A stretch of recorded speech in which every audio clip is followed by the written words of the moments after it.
Mga kapuso, kahit officially over na ang habagat season, posible pa rin ang pag-uulan sa bansa, lalo na ang mga local thunderstorm.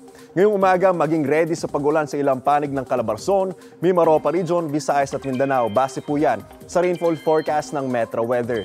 Uulanin na ang iba pang bahagi ng bansa pagsapit ng hapon. Higit na mataas ang tsansa ng ulan sa malaking bahagi ng bansa ngayong weekend sa bandang hapon. Heavy to intense rains po ang posibleng maranasan sa ilang lugar, partikular na po sa Mindanao.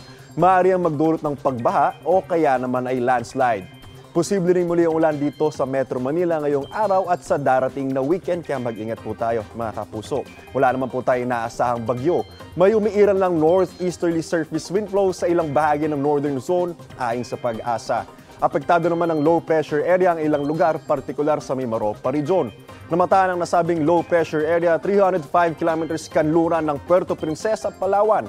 Mababa naman ang tsansa nitong maging isang bagyo at posibleng lumabas na ng PAR bukas. Ako po si Anjo Pertiera para sa GMA Integrated News Weather Center. Maasahan, ano man ang panahon. Know the weather before you go para mark safe lagi, mga kapuso.